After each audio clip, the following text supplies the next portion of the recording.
Derivatives trading involves substantial risk of loss and is not suitable for all investors. Past performance is not necessarily indicative of future results. So stressful when the world's on fire. Good God. I can't look at this, guys. Like, my strategy is you buy it and you hope that you got a good spot.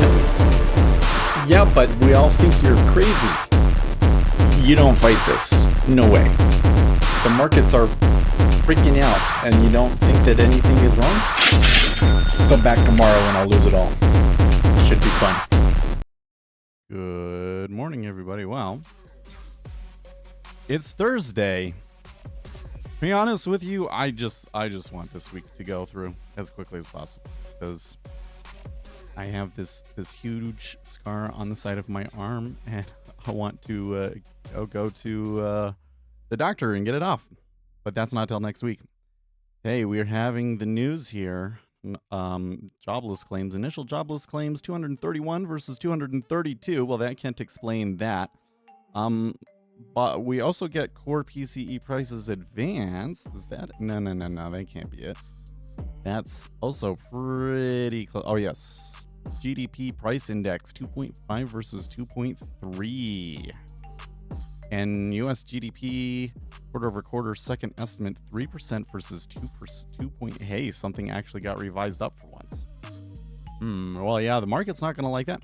They moved down there, but I tell you what, it was awfully slippery.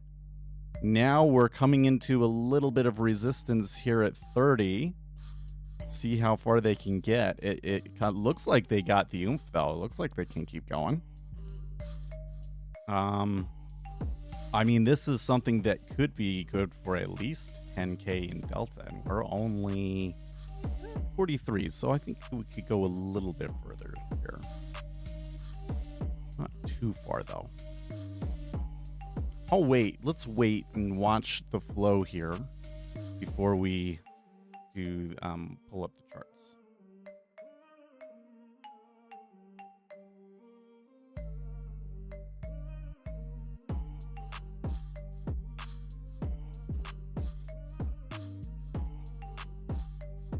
Should note that 27 was the low from 2 days ago, followed by 24.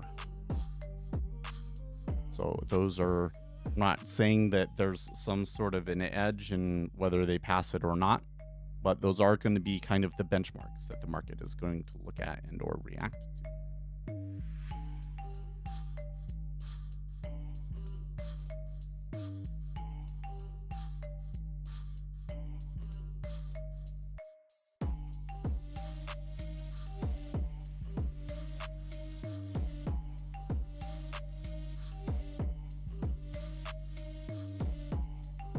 Okay, maybe a back tick there.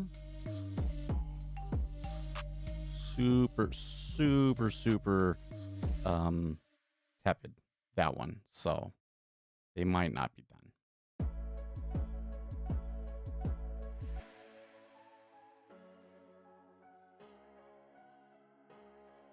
Steps up again.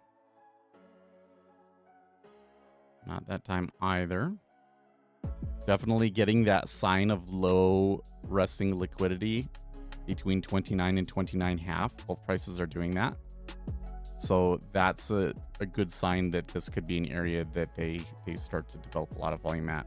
We have already had 12,000 at 29, so that's also a pretty strong sign.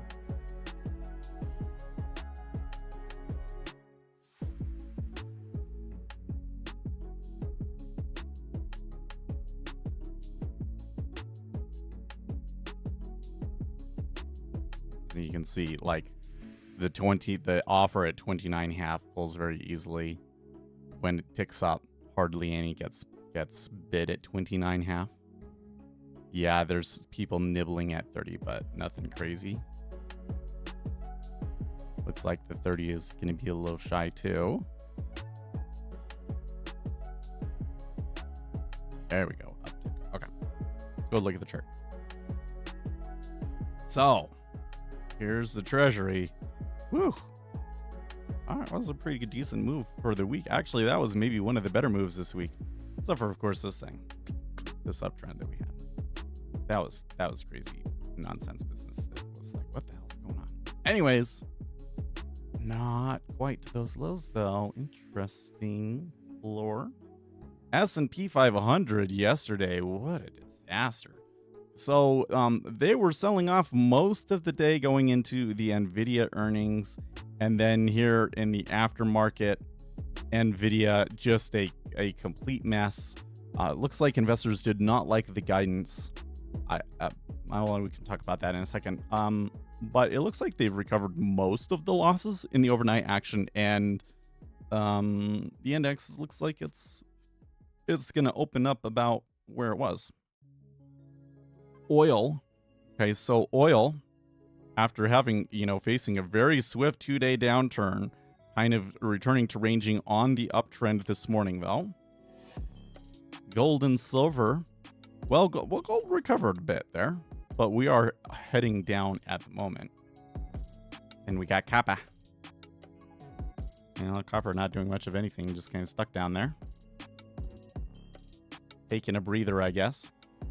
And the Japanese yen flat with the dollar actually up slightly this morning.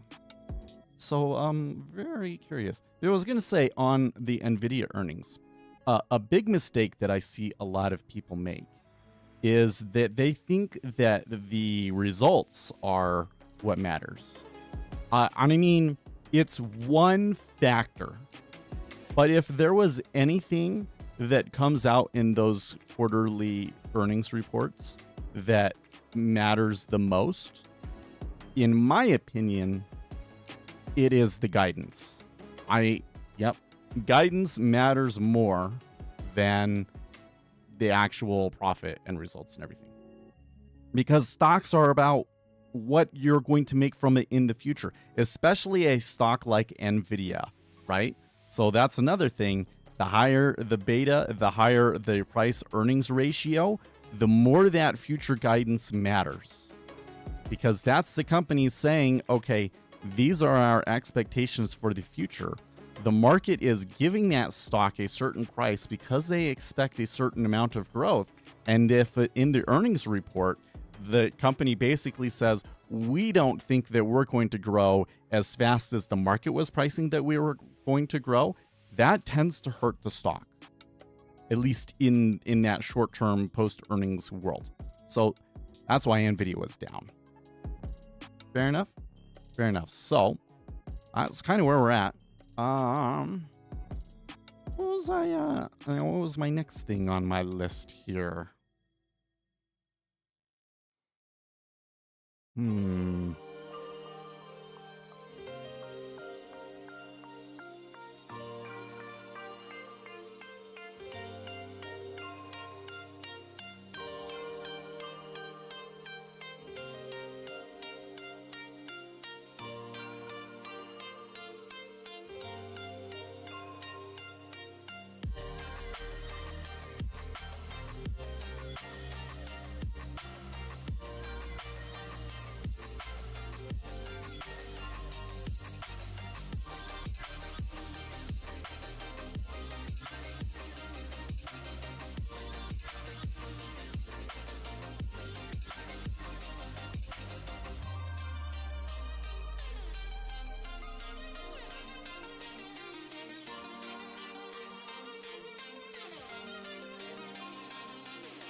Sorry, I'm thinking about something that happened at work yesterday. It was we were investigating an issue, and some of the guys overnight gave a piece of insight into what was going on there. And now that I see that insight, I'm like, oh, hold on, and my brain is going all over the place, thinking about what happened. Anyways, I want to read a story, okay? Just a story that interests me here. This is on hotair.com. The Subway sandwich revolt. A couple of weeks ago, we discussed an emergency meeting that was called by the owners of Subway sandwich shops around the country. A large number of their franchises were complaining about all the crazy coupons that the company was issuing, drastically slashing the prices of various products in an effort to drive more traffic and increase the company's market share. Some of the discounts being offered by the home office were so steep that the individual stores were losing money on their sales and eliminating their profit margin. Apparently, those complaints fell on deaf ears because the company turned around and put another similar offer almost immediately, offering foot-long sandwich deals for $6.99 when the subs normally sell for between $11 and $17. This was apparently a bridge too far, and now the chain's largest franchise group is staging a revolt, encouraging other local outlets to ignore the offer and refuse to honor the coupons.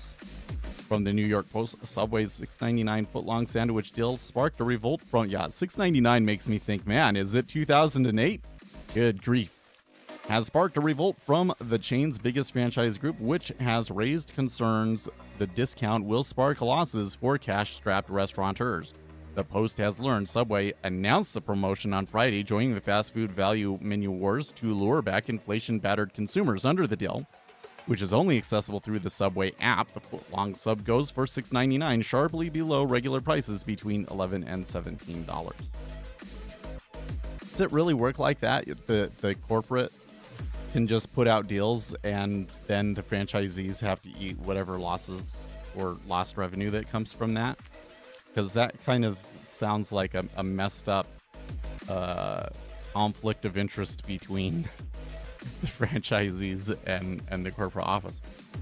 The company has potentially serious problem on its hand. Leading the revolt is the chairman of the North American Association of Subway Franchisors, or NAASF. They represent more than 2,500 Subway franchises around the country. Bill Mathis is advising all of the franchisees not to honor the meal deal. He is advising the local outlets to opt out. As it turns out, the majority of franchisees have contracts with Subway dating back to prior to 2021, and those contracts include a clause that allow them to opt out of deals such as this. Mathis has been breaking out some basic mathematics to make his argument. Subway ownership claims that the purpose of the deals is to drive up traffic in the stores, but Mathis points out that this approach is not coming close to working. He calculated that the current $6.99 offer would require 30% increase in traffic to each store in order for them to break even.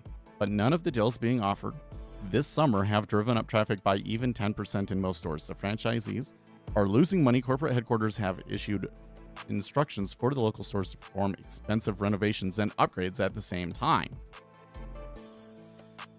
The legal ramifications of this logjam are not entirely clear. Customers can receive the coupon for this deal by using the Subway app on their phones. The offer comes from the corporate level. If they show up at their local franchise, present their coupon at the store, and the store refuses to honor it, who would be held responsible? I'm not sure how many people would go to the trouble and expense of retaining a lawyer just to save $5 or $10 on a sandwich, but the plaintiff would first need to identify the responsible party. Would they take the corporation to court or just the local franchise? The franchise didn't make the offer, but the corporation doesn't actually make any sandwiches. Even if the case never sees the light of day in court, once word gets around that the company isn't honoring its promotional deals, disgruntled customers will likely start staying away, further driving down traffic and slashing profits. The entire situation is a mess, and if Subway can't figure out a way to resolve this, the operation may wind up going the way of the dinosaurs. Choose your franchise wisely. Well, like, here's the thing. I don't have anything against Subway or the sandwich. Maybe there's been a time or two where I've heard about gross things about Subway sandwiches, but you know, it's food. There's always going to be one store out there that does something badly. But last time I went to Subway, it took for effing ever. It's like I will put it up on the app so that they make it ahead of time. I go down there. I have to wait in the drive-through lane behind 3 cars or something like that. They take like 10 minutes for each car to do their thing. And then I get there and they don't have my sandwich ready yet. Right? Why am I going to go there again? I'm not. I can go to Big Mike's. They put my sandwich together in less than 2 minutes. And it's a better sandwich too, by the way. Like the more stuff on it. Subway is struggling because of quality. And the coupon isn't going to get me to come in because it's not the price that's keeping me away. It's quality. Or should I say for the small minority of us that can still afford to go and eat out every once in a while, we want a good meal. And that's not being provided. I think that it's kind of a cycle, I think. Because I remember in the 90s, like one of the things I remember doing in the 90s was going to Disneyland, and like Toontown was a new thing, right? But it had been a few years since, it had opened when I went. And by the time I went, like half of the stuff was broken. Like there was all sorts of interesting interactive things in the lines for you, and like everything's broken, right? And it was just kind of like there was this time period where companies were kind of scrimping on basically everything, and people were like really tired of it, and so people started to look for quality. And so there was this time period, maybe the beginning of the 2000s, especially going up until 2008, when it was like quality products were really sought after. Apple became popular because it was considered that they had a super high quality product, right? And then we kind of flip back around to everybody is trying to cheap out and squeeze every little drop that they can get out again. I'm not sure Subway will get through it. It sucks because I'm familiar with the franchise owner, like a friend of mine, and I would legit go 2 to 3 times a week and sit outside at the tables and chat with people there and stuff. Let's see here. I used to go there for lunch 2 times a week back when things were good and I started working from home. Our Subway had a metal shield above the meat so you couldn't see them. Wasn't like that. Last time I was there, I was like, why? Subway was like, something about freshness, and I was like, why not on the veggies then? It's because Subway has all these controversies about their meat being low quality and or fake, so out of sight, out of mind, they thought. Things went downhill so fast at all the places I was a regular at. I can't be one anymore. Yeah. Dude, when I worked downtown, I had my lunch places. They knew me by name. I really enjoyed that aspect of it, and the pandemic was just brutal to so many different chains and stuff.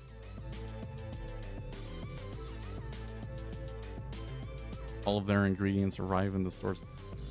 Well, I mean, there are certain things you got to expect with one the things that In-N-Out Burger. I tell you, most people. I remember when In-N-Out Burger first came to Utah, and there was a lot of people that were like, "I don't get it. There's nothing special about this burger." Well, there's not, per se. Like, it's just a burger. It is literally just a burger. They don't put anything special on that burger that somebody else puts on it or anything of that nature. And the menu is extremely simple too. It's just like there's burgers, fries, and shakes. Like, that's it. I mean, like, one of the issues, otherwise I would go there all the time, is if they had chicken nuggets. If they had chicken nuggets, then maybe I'd go there all the time. because kids need their chicken nuggets. Did you know that Usain Bolt, before a competition, basically eats nothing but chicken nuggets? Because it's protein, and he knows that you're unlikely to get sick from McDonald's chicken nuggets or something. Anyways, I digress. The reason why In-N-Out Burger hasn't expanded as across the whole country, that is basically only in California and Utah still, is because they care so much about their supply chain, and they will only create a store if they have the supply chain in place for them to get all of the ingredients over there fresh and be high quality. And that's why In-N-Out Burger is so good.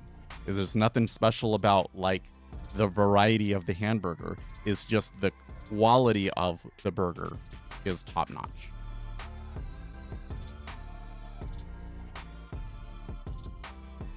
Called everything over a bad flu. Well, yeah. So I have a question for you. Because I don't think it's just the flu thing. I don't think it was just COVID. Obviously, COVID was an impetus and everything else. But I kind of feel that before COVID, we were struggling to hit our inflation target. That was causing its own problems. There was other parts of the economy that were kind of lagging and struggling because of that. They released this whole thing about, well, we're going to be doing average inflation. So we care about hitting 2% over an average of time, and not necessarily that we're going to get it every quarter. And, people were like, oh, this is going to create inflation, whatever.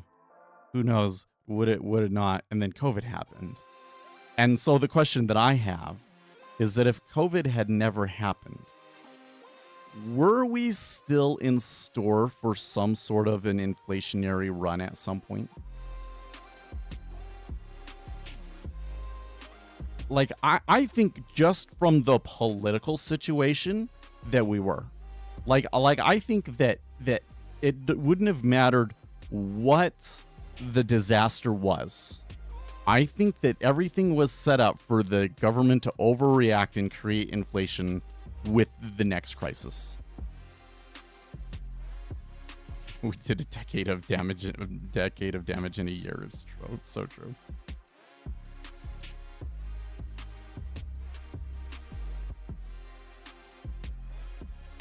So I don't know. Here's the thing is, okay.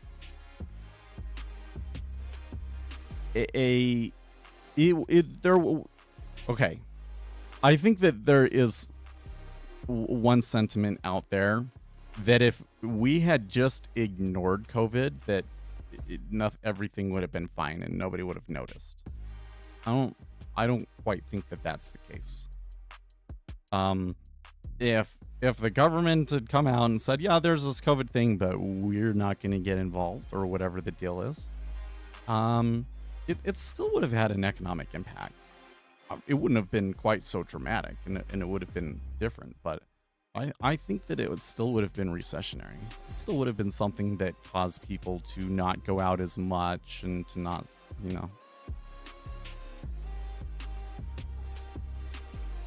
I mean, it was a serious illness.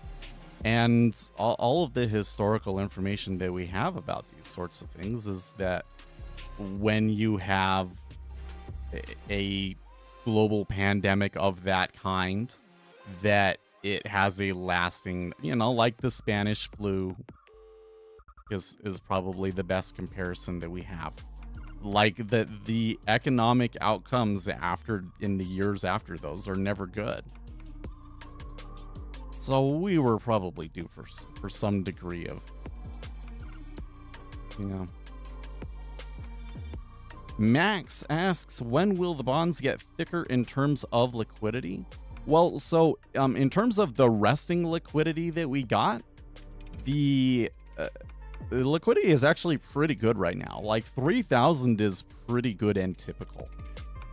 But there is a difference between summer and non-summer liquidity. At the very least, you will see less contracts pulled when it ticks up and down. So, and this is after Labor Day, and then especially after the first non-farms payroll report. So Labor Day is on Monday, and then we'll have non-farms on Friday, and then after that, you should see the Treasury market back to its usual self.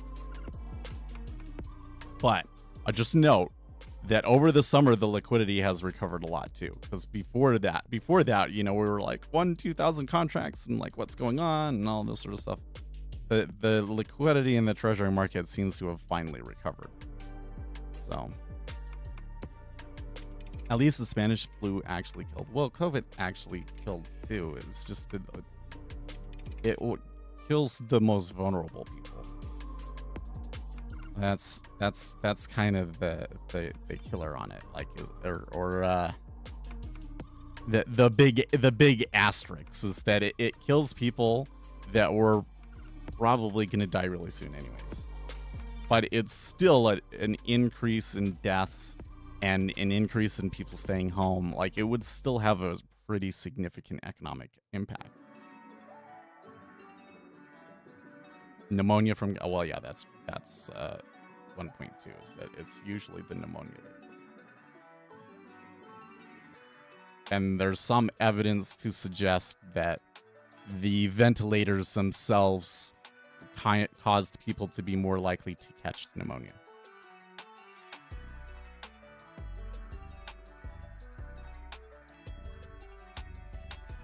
But there would still be an economic impact.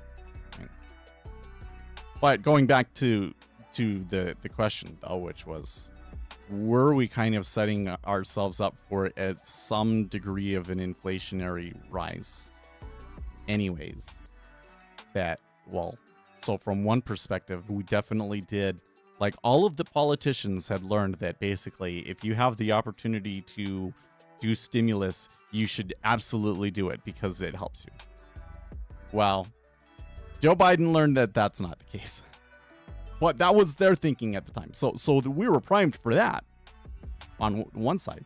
But I also think that there was this thing like that we were primed to have certain things rise and catch up because those sectors had just been kind of left behind and neglected during the whole run, you know?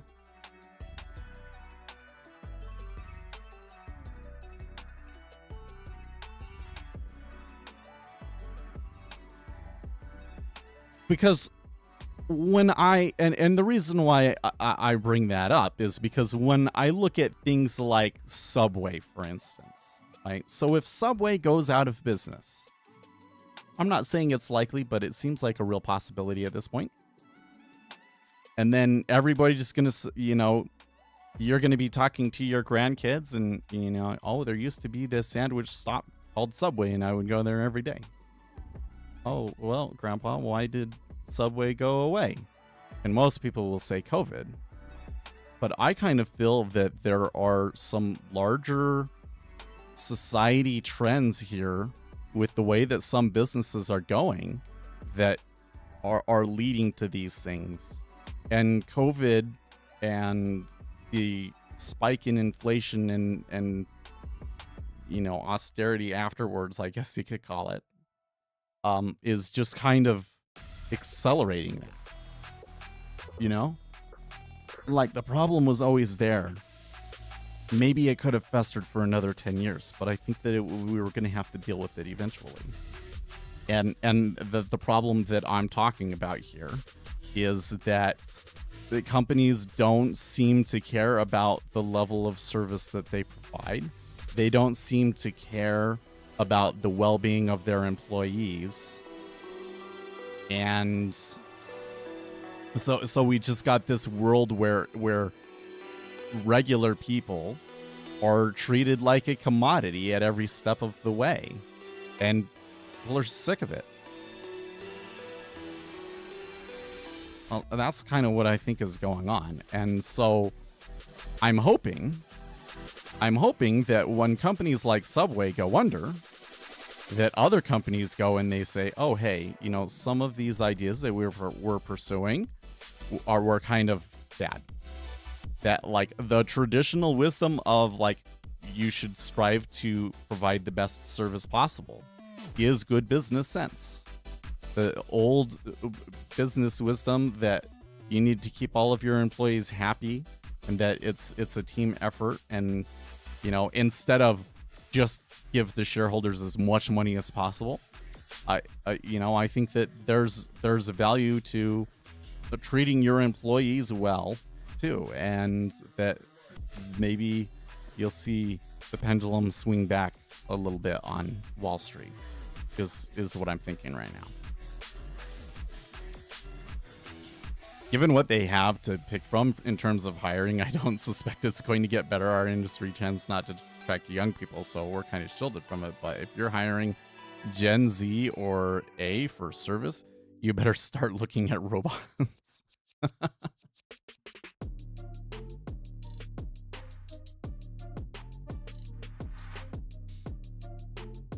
I don't. I have no idea what treating your employees well entails when it comes to Zite.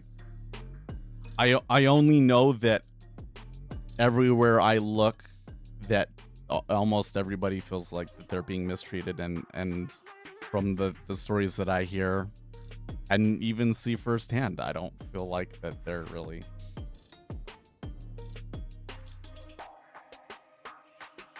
There really has been this shift, especially over the last 10 years, towards you just do everything to maximize shareholder value. And the shareholders aren't the only stakeholders in the business. And I think that if you ignore the employees long enough, that your company will atrophy, and eventually, you know, the money will dry out, and you'll just kind of be like, well, what's going on? Everything was working before. Oh, it must just be the pandemic. Yeah. Like, they expect every job to be like a dip show sometimes. So, well, I give you an example. Like the so like, I think that, okay, so you're talking about sandwich shops, right? The weird thing about fast food to me, okay, is that in my mind, a fast food job is a kid's job.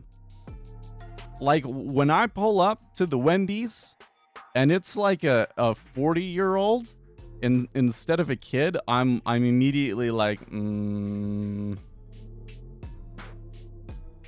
those are jobs for people that, like, have no skills whatsoever yet. They're just starting out and they need like a part-time job during school or something. And yeah, like, there does have to be some older people that work at the chain, but they're going to be like managers and stuff like that. And you know, cover during those times when the kids can't work. It's just, fast food is a youngster's job, or it used to be, and it's changed, right? It's changed, and the quality has gone down in those cases. It's like, I tell you, when it's a kid, they usually do a good job. Some of these older people, they screw up on every order. Ugh. Berkshire Hathaway has become, hold that thought. That seems so far left field. I don't even know what to do with it. You can tell me why in a second. Two things I want to see in this economy: one, a real estate crash, and two, the tech sector. Well, let me tell you something. I feel that the tech sector has already gotten about as bad as it can get. Like, the big tech companies have shed so much. They can't really afford to shed a whole lot more without, like, really jeopardizing their operations. And like, what you're seeing now is a lot of people were kicked out of the really big tech companies, and so they've had to filter out to the smaller ones, which probably needed to happen the whole time anyways.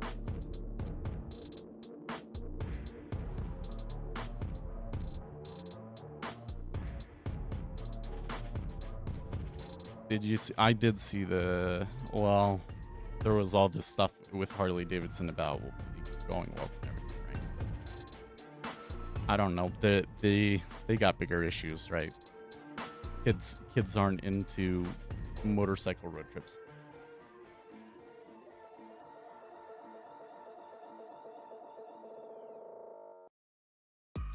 I would be, if I was a company like Harley Davidson,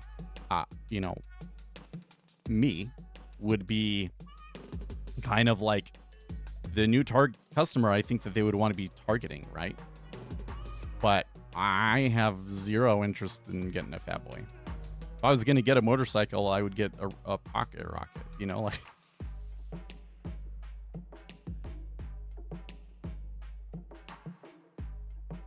Going on a big long trip just to ride my big motorcycle does not interest me whatsoever.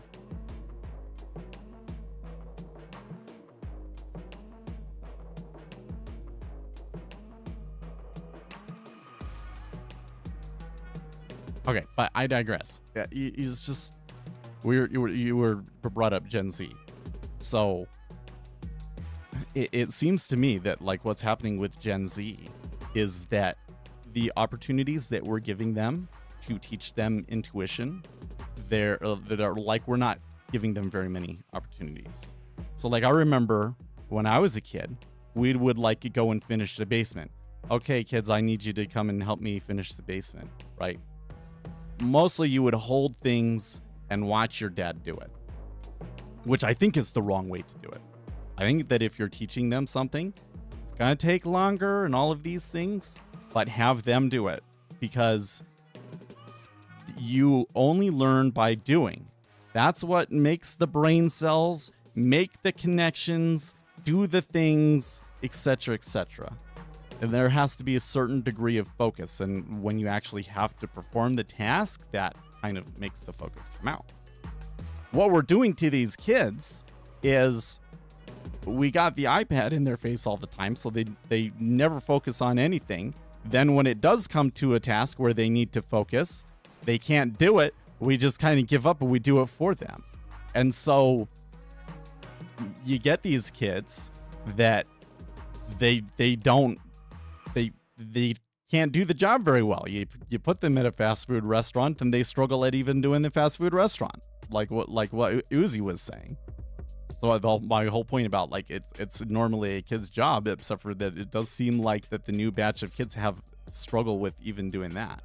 So I tell you what, man, I think this is like one of these things that is like, it's going to be the real sick irony of all of this after everything is all said and done, is that we've said like millennials are a poor generation, that the older generations, that baby boomers are hoarding too much wealth and they're not passing it down onto their kids. Kids are not as wealthy as other generations were at their age. Millennials were not.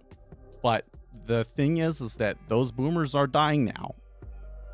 The next 10 years is when the biggest group of baby boomers go retire and or start dying.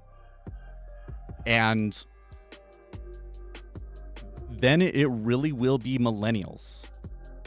And then the generation that's coming after millennials isn't as big, and from what we can tell is not as capable yet. Like they're going to have some catching up to do. So the sick irony about this is that we're going to rely on millennials so much for our future. That includes leading the politics, everything. Like it hasn't happened yet, but it's going to happen, man. Millennials are going to dominate the politics for decades. It's coming. Will millennials catch up in wealth? I don't know. We'll see. The thing is that the group of millennials, there's a big dichotomy between them. There's a group of millennials that are doing well. I'm doing well.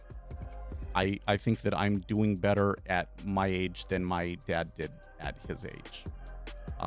Whether I'll be able to do as well as my dad by the time he retired is another big question. I maybe think maybe not, because he was a sales guy, so his ceiling's a lot higher. But at least, for me right now, doing pretty good. But then there's this other group of millennials that just don't have, they may never have a home. Sucks.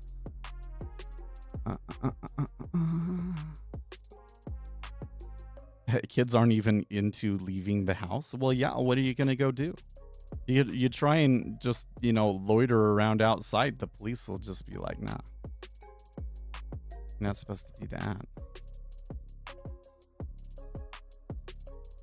Their approach to tech is the same as everything else in their lives. Is something else, someone else isn't doing it for me, I quit. Nah, I'm telling you, yeah, it's just all comes back to this idea of intuition. We are not setting them up in a way for them to build those neural networks that they need, those intuitive neural networks to do jobs, and to be flexible and to solve problems on their own.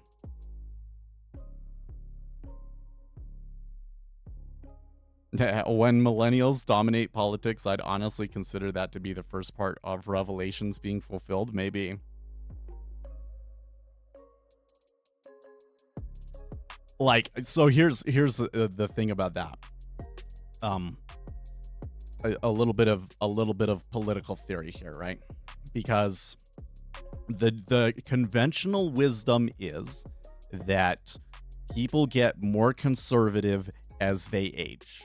The older baby boomers right now are majority conservative and are one of the things really keeping conservatives not in power, but like hanging in there, I guess you could say. And so, especially when you talk to the Reddit brains, they all think that millennials are super liberal, and so when they get into politics, then conservatives won't be, the Liberal Party will have a complete 60% majority. They'll be able to do whatever they want, and they'll implement socialism that they've always wanted. That's what Reddit thinks is going to happen. But here's the thing. Two things. Number one, I don't think that it's getting older that makes you more conservative. I think it's having children that makes you more conservative. I think that once you have kids, you realize how stupid some of those ideas that they get. Like, you realize that so much of what you were thinking as a kid was not just you thinking, that it was everybody does that, and it's an oddity with teenagers, and you grow out of it,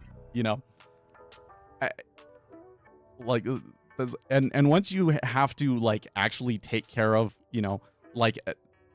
put all of your attention and effort into keeping another human being alive, it completely changes your perspective.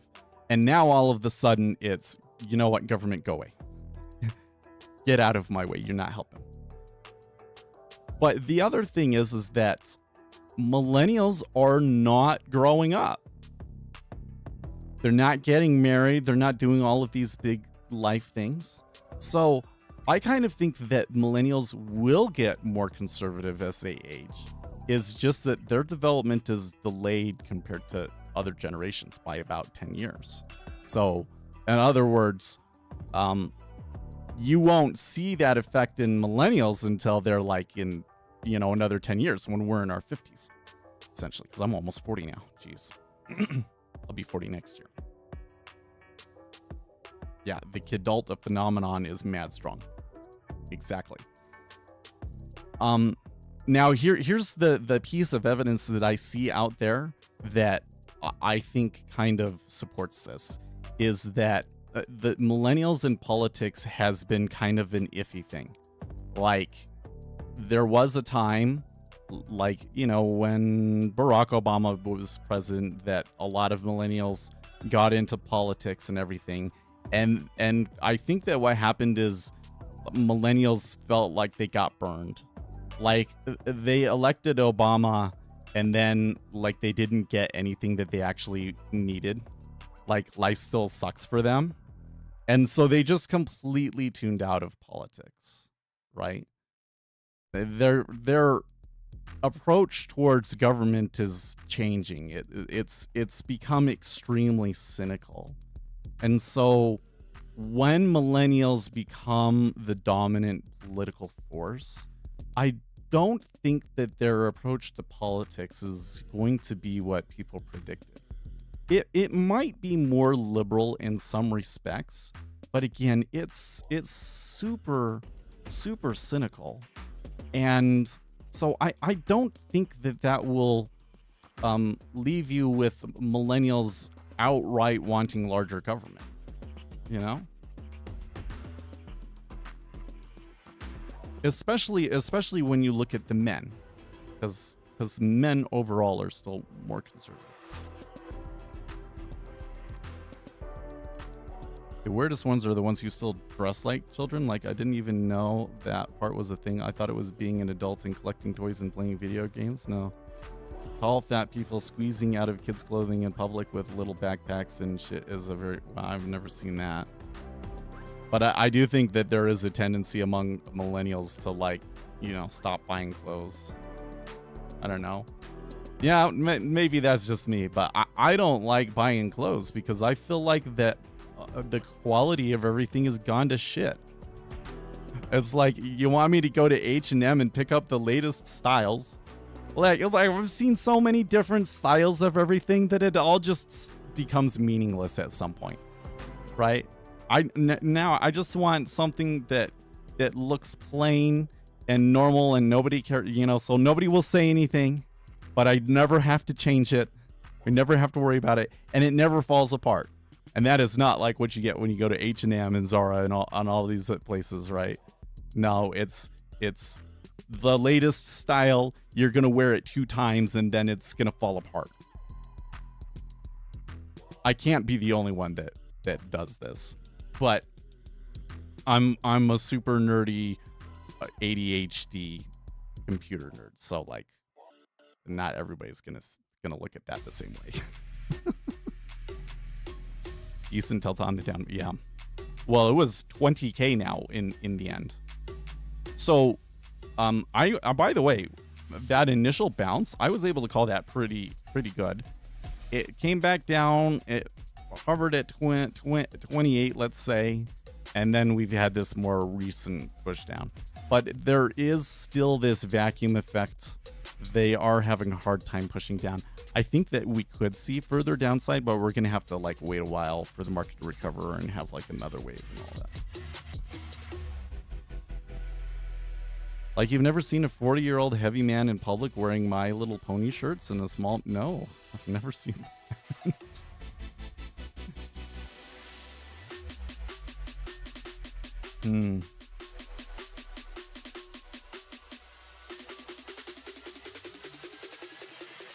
Anyways, so now we can come back to Berkshire Hathaway is an evil company. I don't see that. How is Berkshire Hathaway an evil company?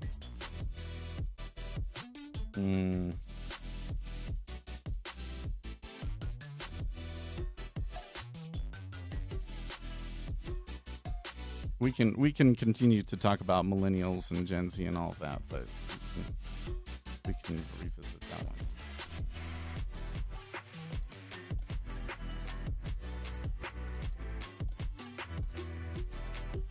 Man, I mean, there is this... I tell you what, man, this is something that just drives me crazy, is the society's refusal to acknowledge the impact that autism and neurodivergence has on the larger society. I'm not saying like, oh, these autistic people, they make a valuable contribution and we need to acknowledge them, yada, yada. No. A lot of the things that are in society are the way that they are because there are autistic people out there that don't get treated, and so the rest of society has to deal with them. Straight up, that's what it is. It's just like you're in public and you see these people that like they're just doing something super weird. Like anytime that you're looking at somebody and you say that's weird or they're a loser, you ask yourself 2 questions. So first question is, why do I think that that is weird? The reason you ask that question is because that's basically you dissecting the model that you have of people in your brain. That's like pulling that intuitive model that you have about how people are supposed to act in public, pulling it apart and enumerating the individual components, and that can make your analysis of situations better. Right? So that's the first thing. But then the second question is, why does it matter? So like, does it matter that they're wearing a My Little Pony dress? Like, is there some sort of a negative impact on you, the society at large, or for the individual that makes wearing a My Little Pony shirt bad? Well, I don't think so. I don't think so, except for that it does hurt the person that's wearing the My Little Pony shirt, because people are going to think he's weird and they're going to treat him differently. Right? It's weird. Right? Okay. So now that you see that, just think he's probably autistic. Like, he's probably autistic. He doesn't realize or doesn't care how people are going to perceive him when he looks like that. Okay, so that's an instance where it doesn't necessarily matter, right? But then there are all of these other situations where it does matter, where we have social norms and so forth, and we because we've built it from an intuitive model, which is to say we watch the way that other people behave and we match that. And we have a really fuzzy logic system that is able to say, here's my model, here's how this person is behaving, something's off. Okay? There are some things in there that are there for a reason. Like a big one would be what kind of behavior is appropriate around children? What kind of things can you talk about with children? What kind of a relationship can you have with children? Why do we have those social norms in place? Because children are a target for predators. And, allowing those behaviors make it easier for predators to take advantage of children. That's why we have those social norms in there, right? And the whole thing here is that we've got like all of these kind of social norms in place. Some of the social norms are really there just to identify the people that don't get it, don't know what's going on, that are autistic. Because by and large, they the ones that are like level 2 autistic, they're a burden on society that we have to take care of them. You know?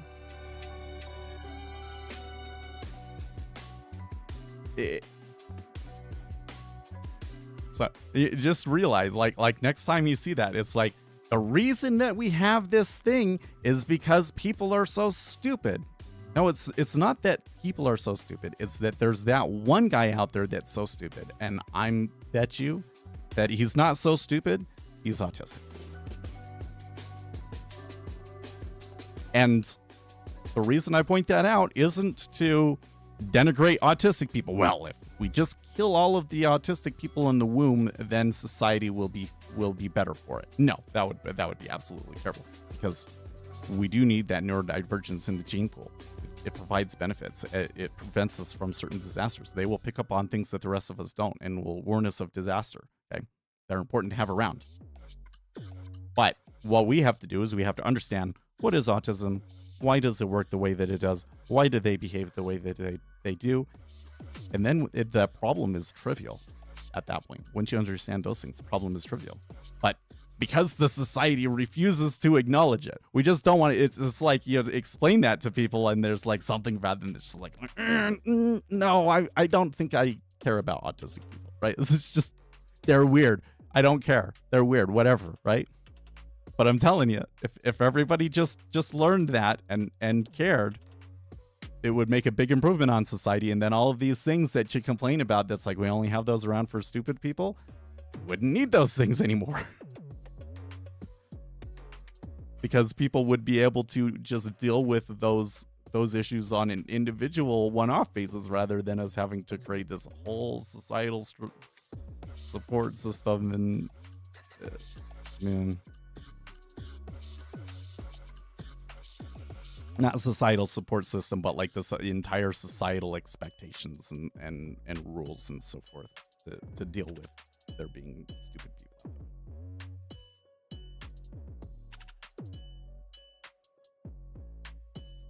I bet you 10 grand that the average adult male wearing kids clothing has a thing for kids. Maybe. I don't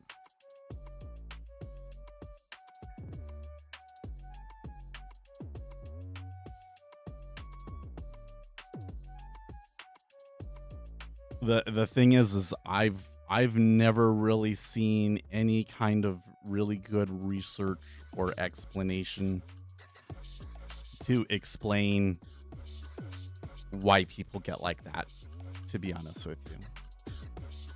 I don't think that the world really wants to know. I think that they don't really want to dig. So I can't say. I can only say that it is absolutely is a problem out there, and you have kids is something that you should be very vigilant about. I have an autistic kid, so I have to be like super extra careful, right?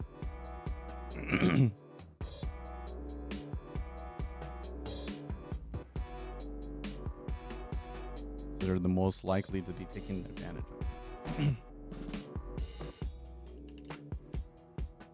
A little bit of a bounce there.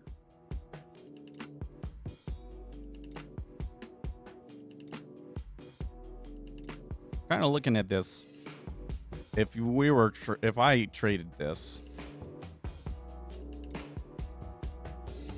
well, I think that I could have gotten in before 114 even, so I guess that would have been a decent one. I think that would have been a $20 winner. But then if I had missed that 10, then I would probably be doing it at 30, and then I'd only have this, which would maybe be $10 in the mic.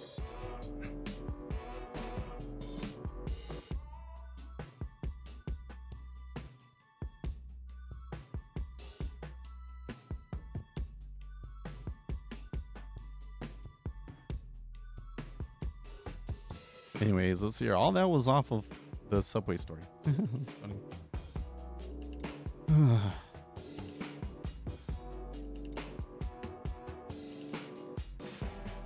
50s to allow salvage crews to access oil tanker they hit in the Red Sea. Ugh. The ebbs and flows. Well, I'm not super great at understanding that, to be honest. Democrats trying to censor AI created memes before the election. One of the things that I think is so incredibly weird and bizarre is Democrats freaking out over things that are obviously fake. It's like nobody looks at that picture and thinks that so like there's a picture of Kamala Harris riding a chicken. Nobody in their right mind thinks that's a real picture.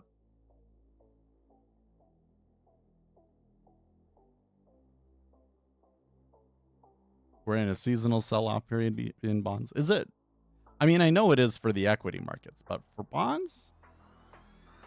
Maybe.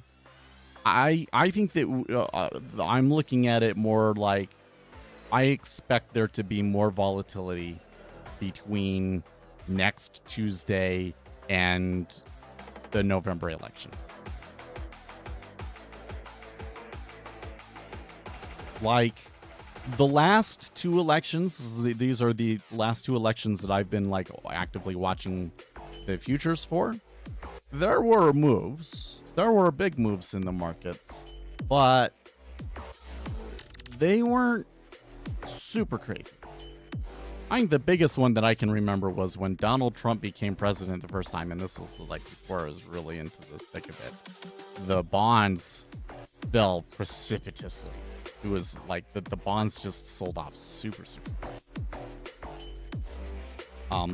But I think that the volatility around the election is going to be much higher this year than it's been the last 2 elections.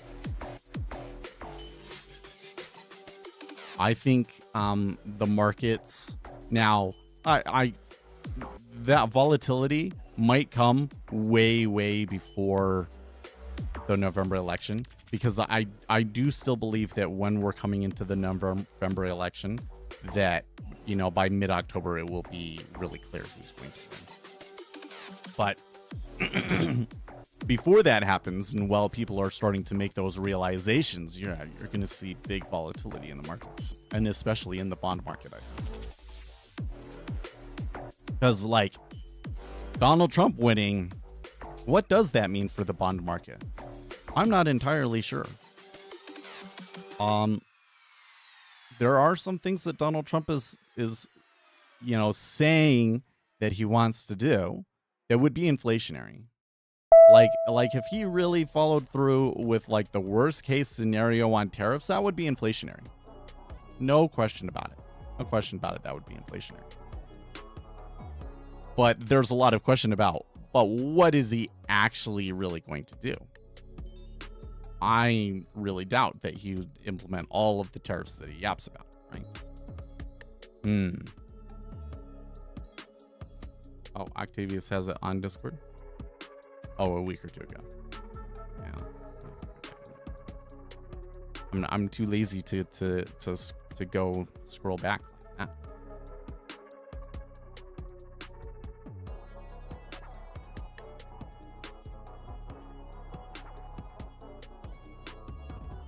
My scar. Actually, maybe I should look at it in the camera.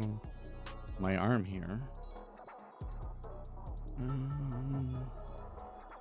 No, it doesn't look any different. It feels like warmer today to me, but it doesn't really look red or really even swollen per se to me. So, you want a bottom here in ZN? Why you gonna try doing something? Well, it could happen. I mean, do we? It's probably not gonna happen. Well, let me show you.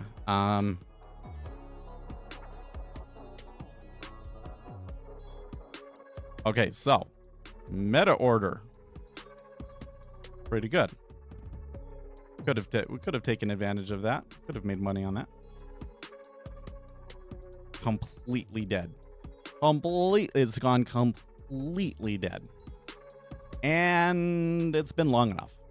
So,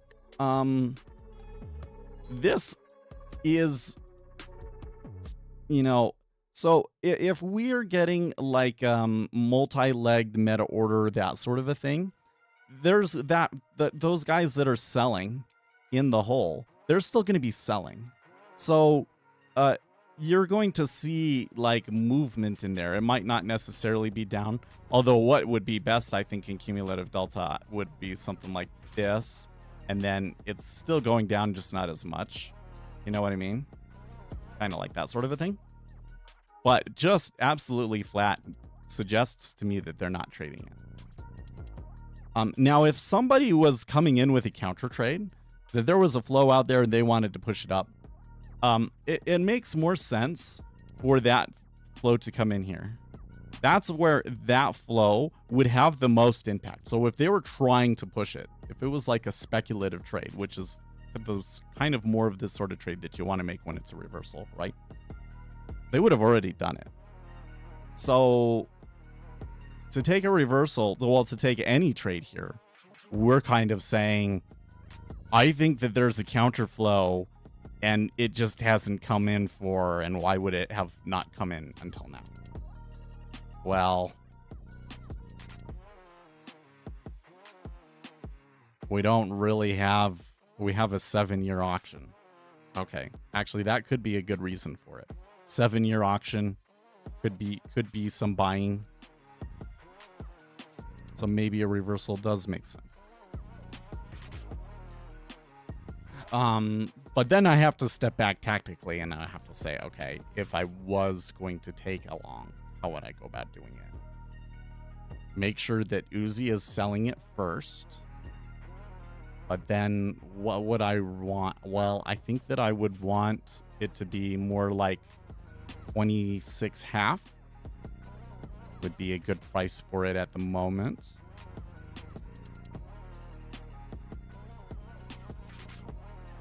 I would probably want to see things change a little bit here in the 5-year, because the 5-year is still kind of like looks heavy. And we'd have to consider the currencies as well. The Japanese yen looks okay, but the dollar right now is kind of looking like they might want to test those highs again. So that wouldn't be, and given that, right, like here was the fall in the treasuries caused a rise in the dollar. So like if the dollar were to rise again, that wouldn't necessarily be good for the treasuries. So the windows aren't all quite aligned, but I'm not going to take a reversal. I don't have a really good reason. I don't think that the auction, because the way that the flows are going to be for this auction are a little bit uncertain to me. So I don't think that the auction alone would be enough for me to think that the flows are going to reverse. So, and then especially since the volume just went flat, that really makes me think that it's just going to toy with us this session.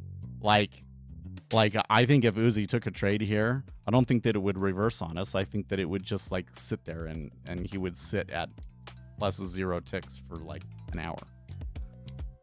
That's what I'm thinking right now. Who's at the lows and they've been leading all week? Okay. Well, it does kind of seem like at the moment that the short end of the curve is leading. The cumulative delta in the 5 is not as clear, right? Look at the cumulative delta in the 5 is like, what? Okay, they're buying over here. 30 is a little bit wild, but yield curve steepened overall, so the flows don't quite match up with the spreads. That's a little weird as well and does not necessarily lead to the best trades.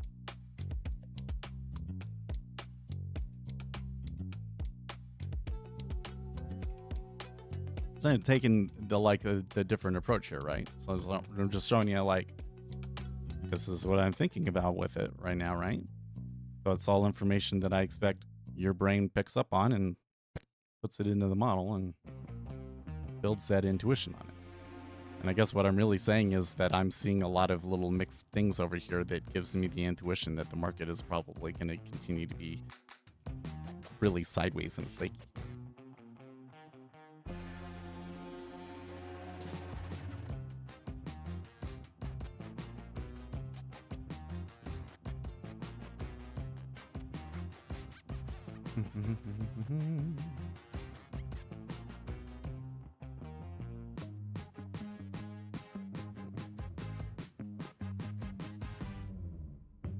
We got our next appointment to be on the Ninja Trader live stream on the 20th. Went up to a bunch of different things, so I got a couple of things to pick from that we can talk about.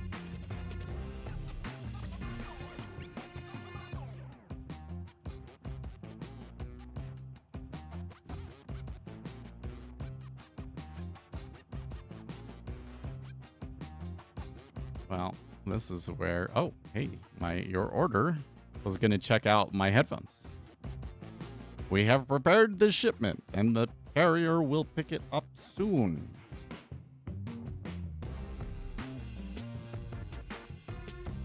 $258 en route to DHL Commerce. Hebron, Kentucky. Well, that's interesting. Kentucky is the last place that I would expect headphones to come from. That's just where it came. I don't know if they're in. I think that they're actually more of a European company. So might have come. Anyways, that's good. So maybe we will get it next week. That'd be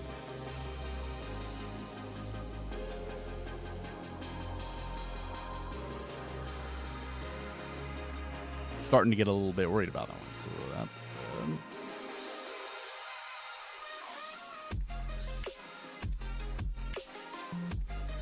I was yesterday on Instagram. I was doom scrolling Instagram a little bit harder than usual to try and see what sort of Labor Day sales it would give me. But you know what? I haven't gotten a lot of Labor Day sales stuff. And the deals that I did get, like one of them was like sunglasses 20% off. So it's like, okay, it was normally $120 and now they're like $97 or something like that. I don't know. Is that, I mean, 20% off is pretty good, but I'm also kind of like, meh. I wanted to get a TV. I want a really big TV, like 85 inches, but like, I just don't feel like spending that amount of money right now, so I don't think I will. I guess I'm still too concerned. I'm overly concerned about the chances of a recession, I think.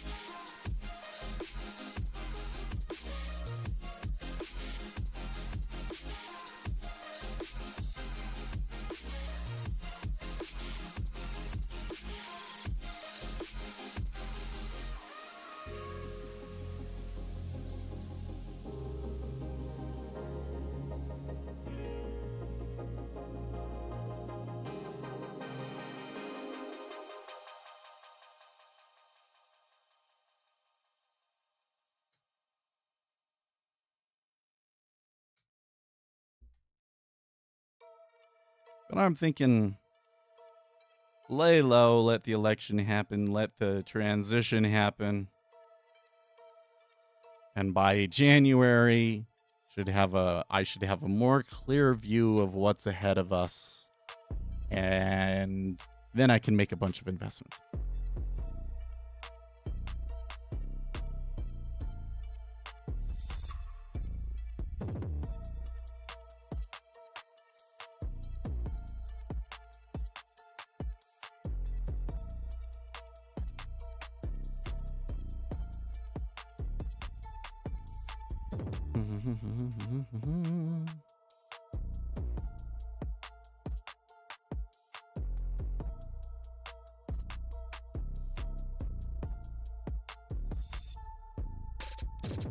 Let's see here.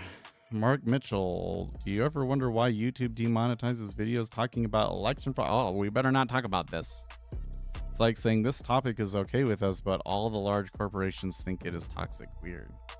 I won't say who, but a political staff member became the first person to reach out to us outside a limited few conservative media outlets to ask us about election fraud polling. I've been seeing some awfully sus things in the polling lately. I have. But you know, it doesn't matter. Don't worry about it. YouTube, I'm not implying anything. It's all good. It's all good. The election is perfectly safe, and all of the pollsters, they are 100% being honest about the current state of the race. But with all of that said, I wouldn't put too much stock into the polling that happens before Labor Day. And even after Labor Day, takes a little bit of time for the polling to really become really important. So, just saying. Do you not think, though, that buying assets during and before a recession may be a wise decision, as typically the money supply increases, causing inflation when central banks attempt to boost the economy?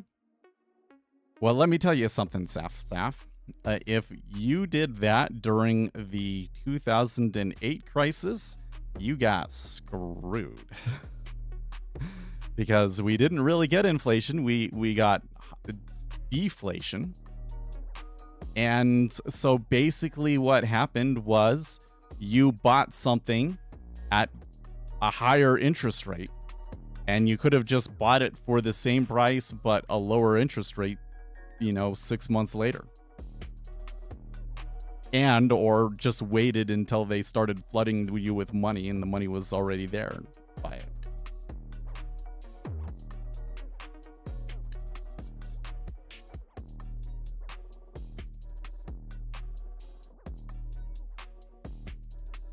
But I guess for me personally, like one of my things is I still feel like I have too much cash going down the drain and not enough cash going into assets.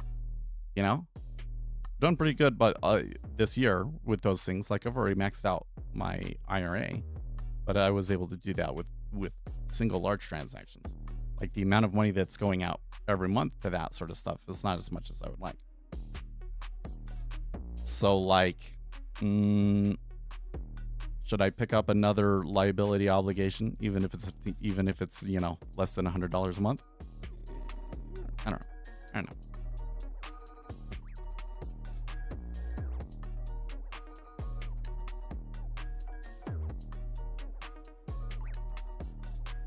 So I'm kind of thinking like, and like part of the problem is that shit just keeps coming up, man. You know what it is this planned obsolescence nonsense. Like I bought my house in, what was it, 2017? So that's been 7 years or so. Let's see here, 3 + 4, 7, yeah. And that's like the amount of time that everything is supposed to last. So it's like all of a sudden your washer and your dryer are broken, your dishwasher is broken, your stove is broken. I've had to replace all of those things. And there's a problem with my fridge. Because like the fridge will like defrost itself and it create like an ice sheet at the bottom of the freezer, and then next time it defrosts itself, that pool is full, and so it just comes out, and then there's always like a little puddle there on the corner. So like, it's a huge deal. No, but maybe I should buy a new fridge before I buy a new TV. And then the other thing is I have a kid that's getting licensed soon, hopefully. Yeah, cars are not cheap right now. Especially car insurance.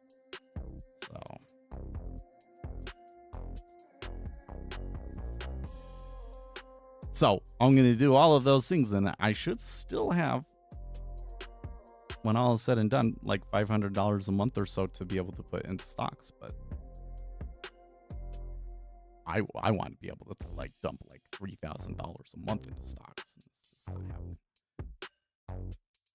Are you a fan of precious metals such as silver and gold, which to compete with the S&P 500 bear market? No. I tell you what, like there are opportunities in the markets with gold and silver and everything, but by and large over the past 10 years, buying gold was not really the winner. Like it's at all-time highs right now and everything, but like it's kind of a hated trade. And I think that the reason that is because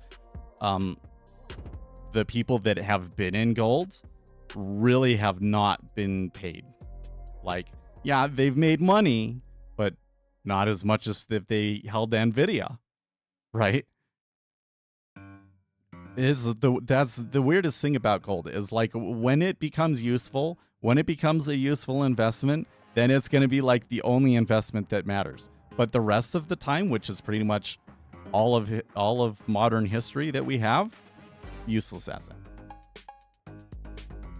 Now, again, I saw this thing. This was something on my radar. I haven't seen enough information like confirming this theory for these people, but there is a solid state batteries are starting to come and be a thing. Like we're just now getting to the point where like graphene and some of these other innovations are coming where you might be able to have batteries where like you can charge your electric vehicle in like 5 minutes, for instance.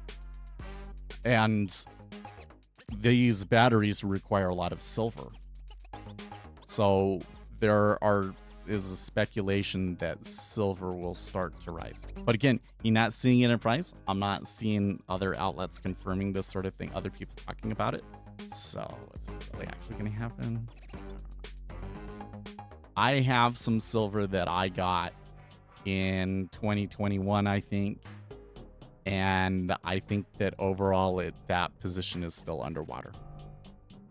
Not a huge position, but overall it's underwater.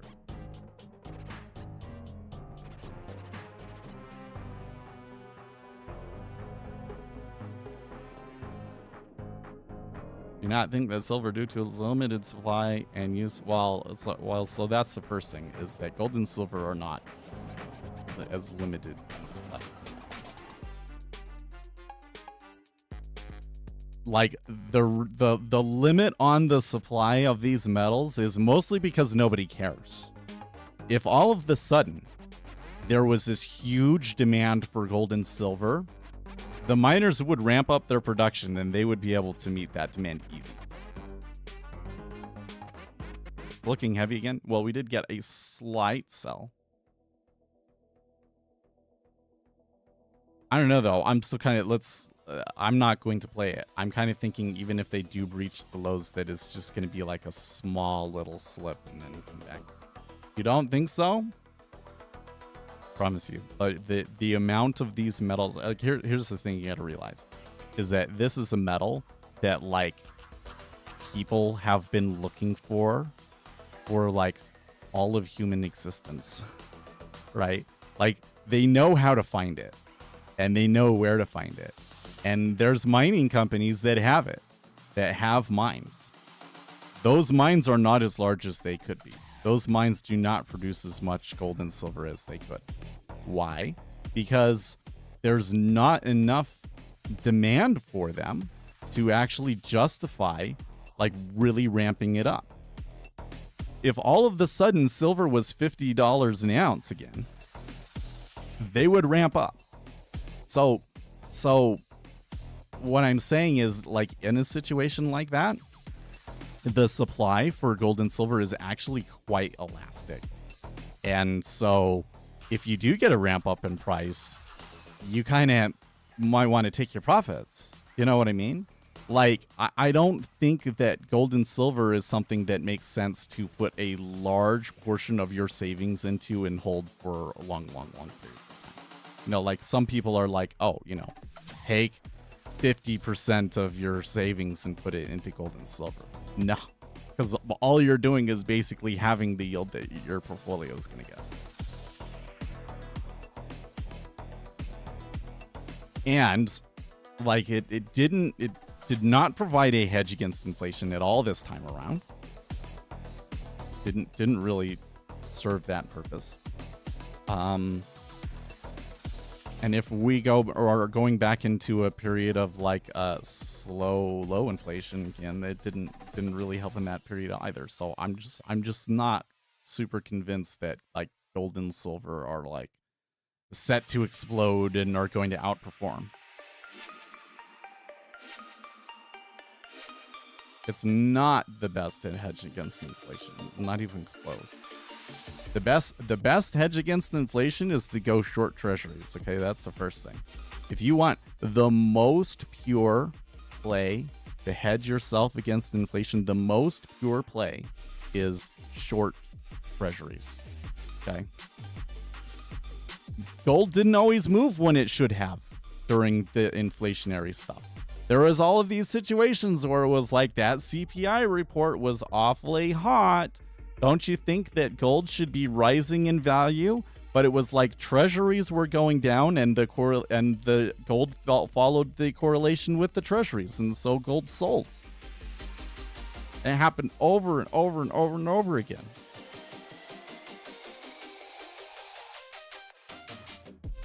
Yeah, it has much far higher risk than just buying and holding gold. Yes, but a big part of what I'm saying here is what is our use case here, right? Because if our use case is we're going to make a swing, I don't have any kind of actionable information that says that gold is going to be significantly up or down over the next year, right? I have one thing that's kind of suggests that silver might start to outperform, but that's super, super speculative, and I'm not seeing enough stuff to verify that to justify me taking a trade on it. But it's on my radar. If we're thinking long term, if we're thinking your retirement money, or that portfolio that you're going to hold for years and years and years, I do not think it makes sense at this moment to hold a significant portion of your portfolio in gold and silver. I have a little bit of silver in my portfolio, but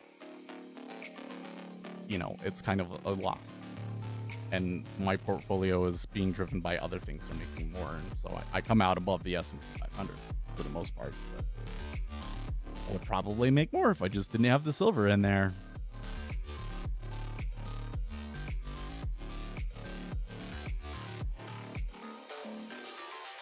And that's kind of the whole thing, though, and that's the point that I want to get across here. Like, this is that little nugget that you go and you put in your models to help your intuition, is that speculation plays a more significant part in the movement in gold and silver, and that speculative demand since 2020 is just not there anymore. I remember after 2008, one of the actually, I would say the craziest trade that I ever was a part of.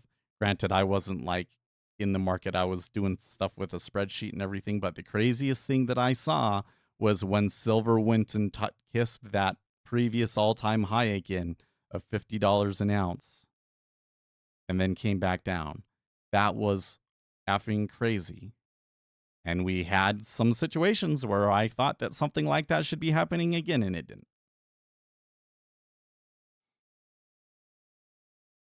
It seems to me like, oh my gosh.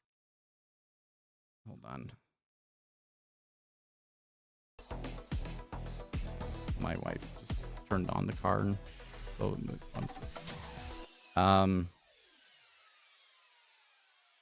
yeah, it's changed. So how does one set up a hedge fund?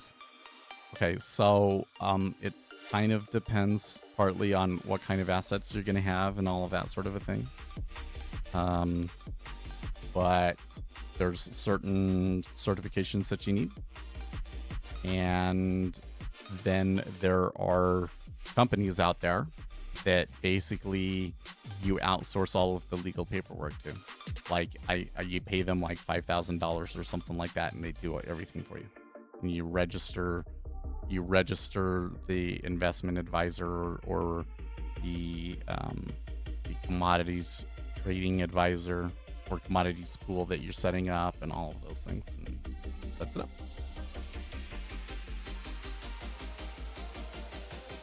Why do you think most hedge funds do not have to compete with the S&P 500? Well, so you have to realize, I mean, it's there in the word. The purpose of the hedge fund is to hedge your portfolio. So the objective is not necessarily to beat the S&P 500 by a ton, but to maybe get a return that's equal to the S&P 500, but have a better Sharpe ratio, right? Like you're in line with the S&P 500 most years, but then the year that the S&P 500 is down, you're up, right? And that's where those become valuable.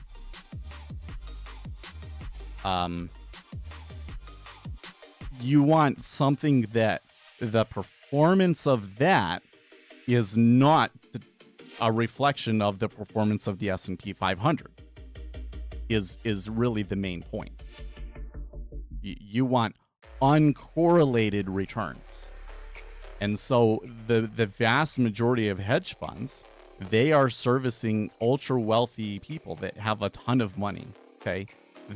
They're not necessarily out there like, I need to double my money or this isn't worth it. Like an average person, an average person, it's kind of like, if I'm going to invest $1,000, is it really matter to me? Like, does that really change a whole lot for me? Well, if it doubles, then kind of, I guess, really, right? But for these rich people, they already have a ton of money. So what do they care about? Well, they want to be hedged. They want to reduce the volatility of their portfolio. So they want to have money in a bunch of different things that give them a really diversified fund, a fund that's more diversified than what you get with just the S&P 500. And so to do that, you have to have uncorrelated instruments, and that's hedge funds is where you get those from. A lot of mutual funds play in these things too. Like their mutual funds, they can invest in a hedge fund. They reduce the volatility of their overall portfolio by investing in a bunch of those. And that's how you get these firms. They continue to make big amounts of money, even though it seems like most of them don't beat the index.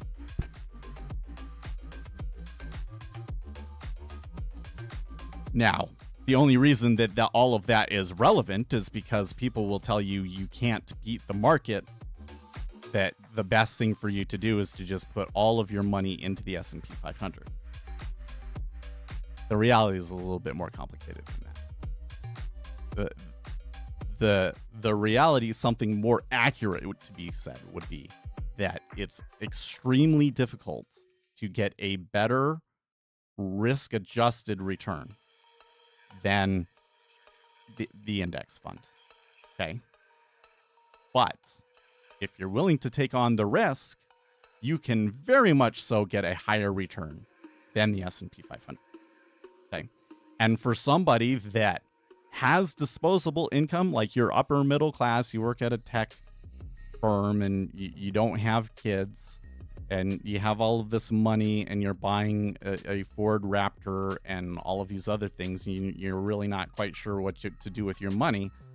Okay, now going in and managing the money yourself, building a small portfolio of 5 stocks or whatever it is, and you can outperform the S&P 500. One of those stocks could become a 10xer or a 20xer, and that can catapult you from rich upper middle class dink with more money than they know what to do with to truly wealthy millionaire. Okay,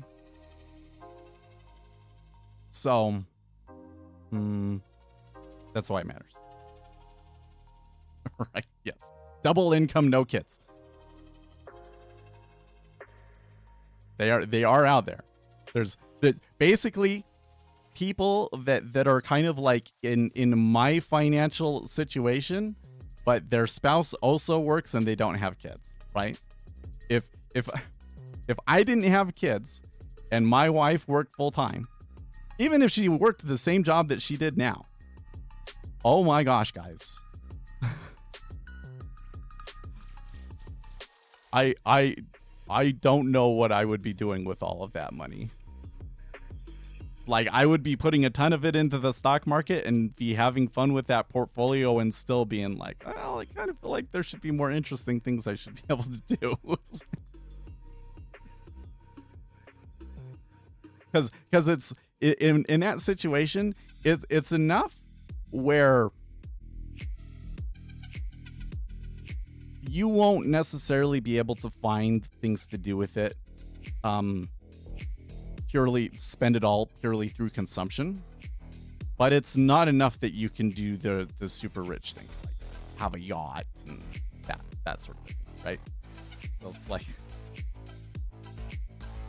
there's this very narrow group of people that are rich enough and with enough free time that it's valuable for them to play in that arena. You get too rich and then you don't have enough time to do that sort of a thing. And if you get too poor, then, it still benefits you, but it's like it's not going to make a huge difference in your quality of life. What is that standard of living, right? So, but like that's kind of the whole problem, is that I think that everybody should do it. I think that if it was a societal expectation that every person owned 5 stocks. Excuse me. Let me try that again. If it was a societal expectation that every person had a stock portfolio that included direct ownership of 5 individual stocks that they had to pick, and everybody had to do that, I think that society would be significantly better off. And so I want people to do it, even though, like, is it really going to move the needle for you? Probably not. For me, is it move the needle for me?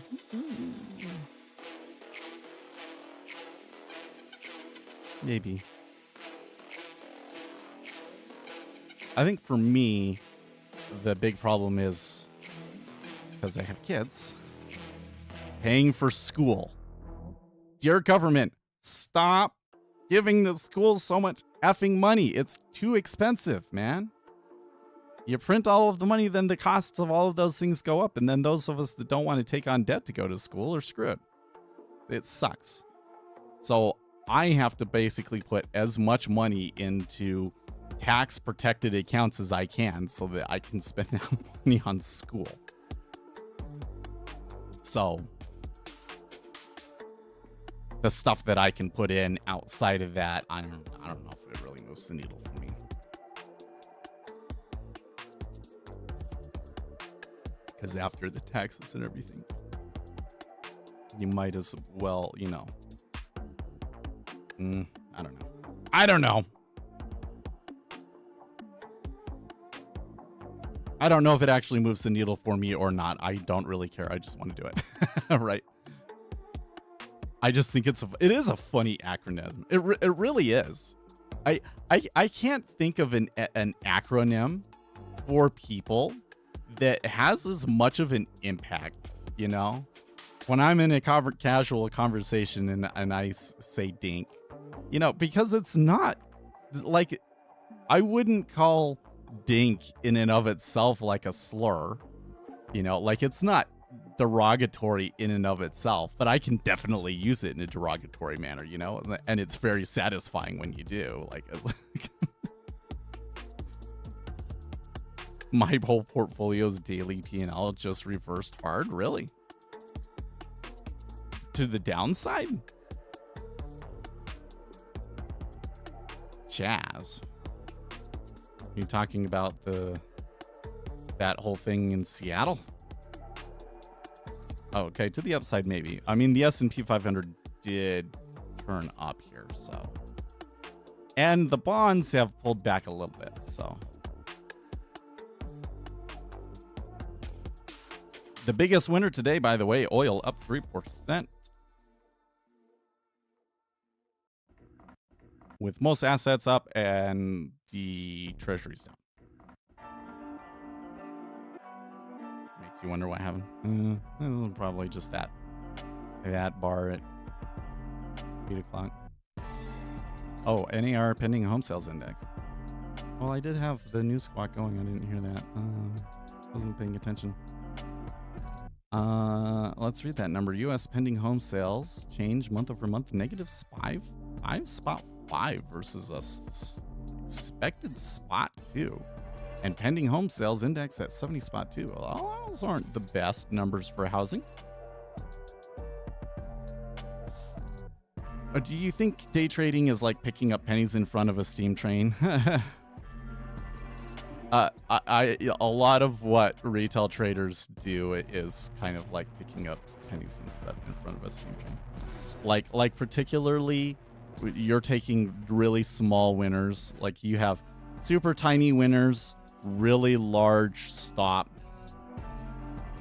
The things that all of these guys are doing for like combines and that sort of a thing. Hey, they're maybe not pennies, but you are running in front of a steam train.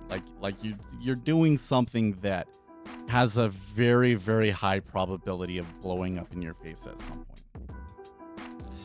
It doesn't have to be like that. There are ways of day trading that aren't like that. But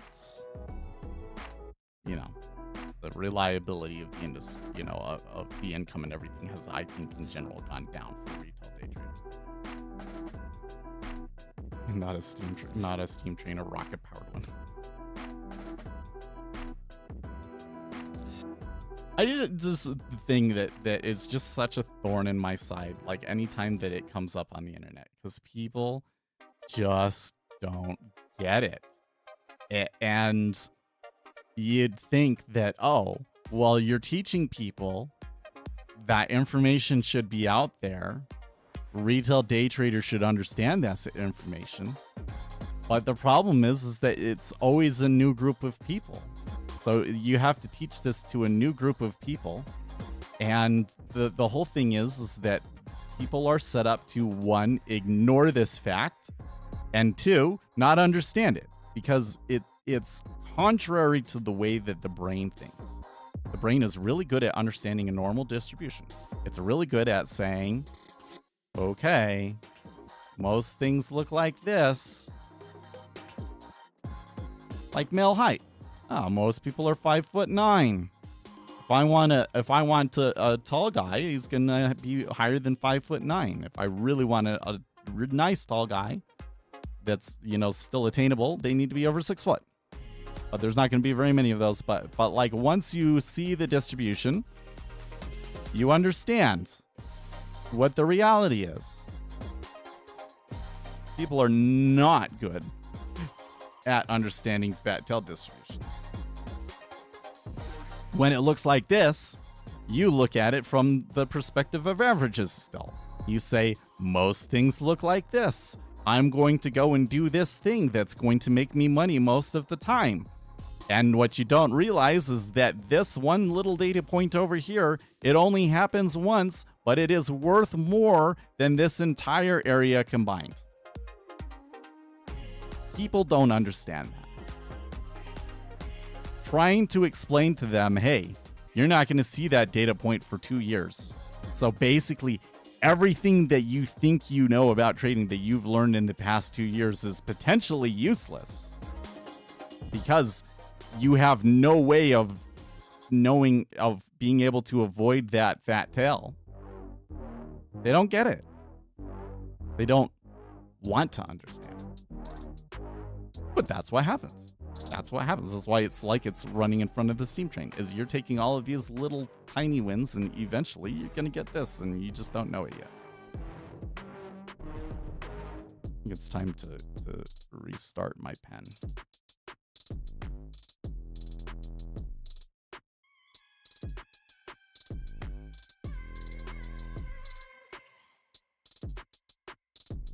Actually, now that I'm thinking about it, maybe now is a good time to potentially see if they get a new version out. Took a predatory along there. There's 10K seller stuck at 26.5. Well, we did say if I was going to go for the reversal that 26.5 was a good spot to do it, didn't I? But, for me, one of the things that I struggle with here, I think, is that if I was trading the treasuries and I really thought that there was a possibility that it was going to go up there or whatever, and I can take 2 to 4 ticks out of it, then I'm going to do it, and it's fine, and I'm happy with it. But when I'm over here in the micros, if because of the spread and everything else, it's not really worth it for me to play it unless I really think it's going to go more than 10 ticks.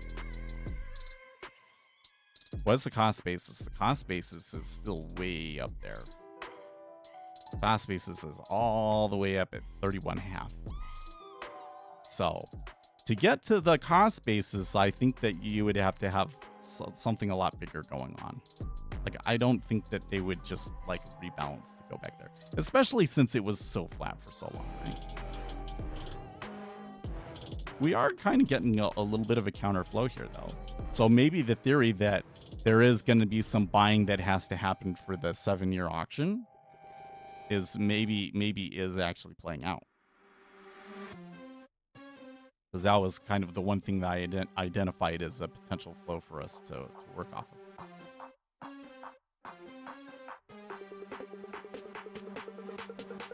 Okay, so what are we doing?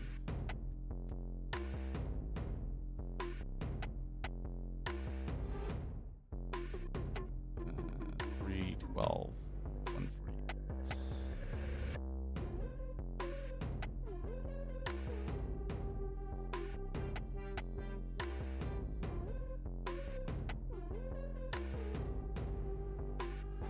Nope.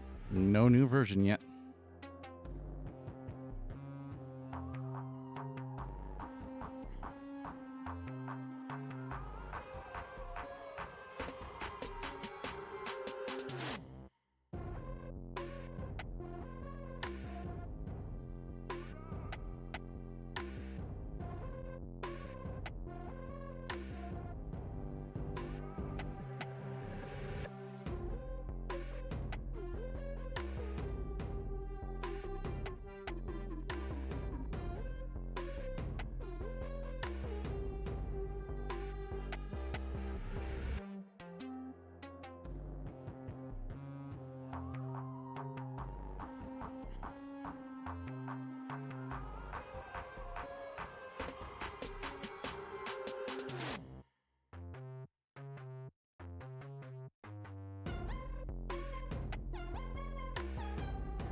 Hmm.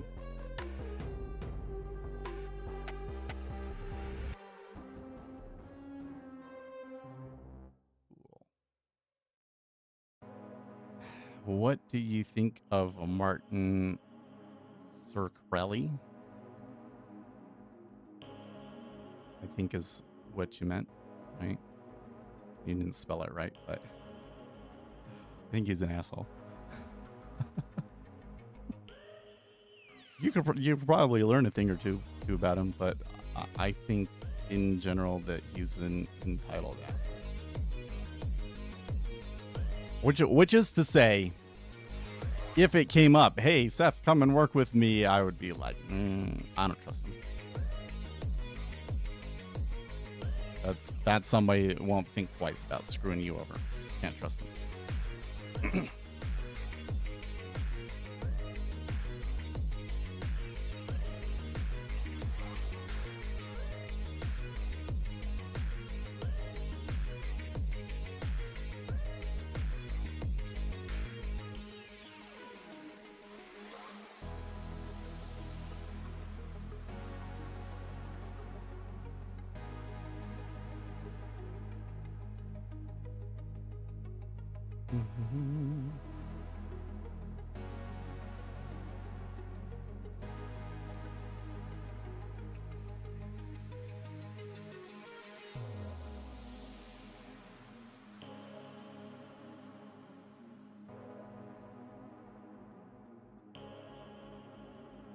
I wonder, because I saw yesterday he was having Martin was having a NVIDIA earnings watch party or something like that. And this kind of seems like maybe the algorithm is starting to push him again.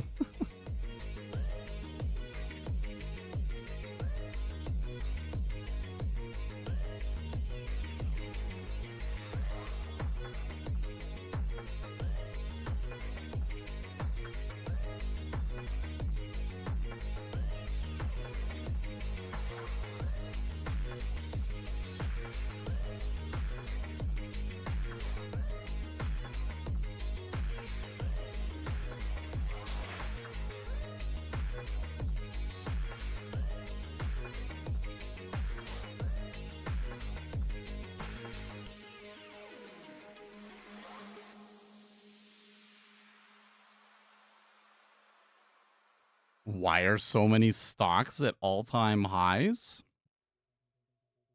Well, because the orders have come out in a way in which they buy and the price goes up. See, most people want to sit down and say, okay, this company should be worth this, and this company should be worth this, and here's this metric that we kind of use to value things over time. And the S&P 500 is like way higher than what I would expect based off of all of those things. So that must mean that it's overvalued and is going to come back eventually. And that could be true, but the reason why it is the way that it is because of the orders. And if the future orders are an imbalance in buying, then the price is probably going to continue to go up, and it can do that indefinitely.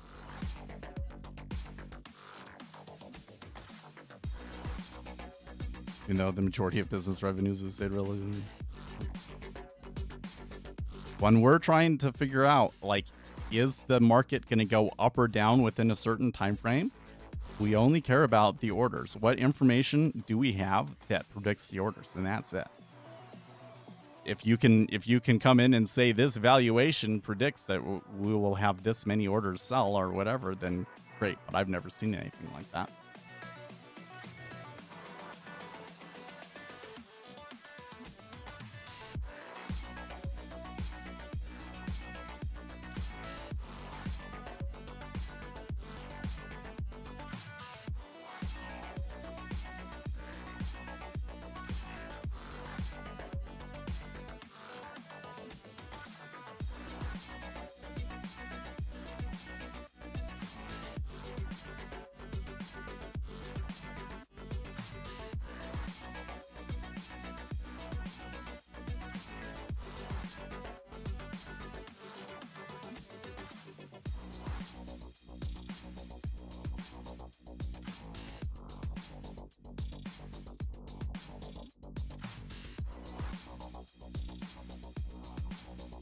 Looks like it's come back a few ticks here.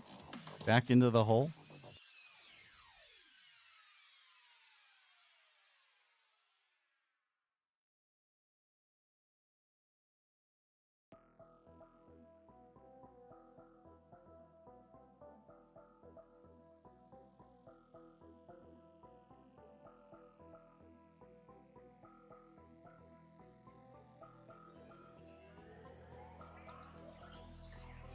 You're asking a lot of weird questions today, Saf.